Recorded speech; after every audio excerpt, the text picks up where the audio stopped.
माशाल्लाह अल्लाह दी नेमतां ने। और कहते ने दाने दाने ते लिखे हुआ है खाने वाले का नाम। अपने अपने जेड़े दाने ते साडा नाम लिखा है वो भी जरा लभ के ते धोने वाले चक्कर तो कोई नहीं पे। उतू जरा वैसे ही साफ करके माशाल्लाह रस नाल भरिया हुआ है। और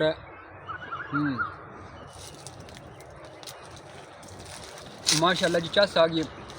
अकरम भैया विखाओ जरा कि कितना माशाल्लाह भरिया हुआ बूटा है।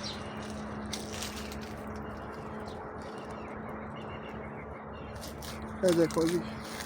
और निक्के होंदियां दी याद ताज़ा हो गई है।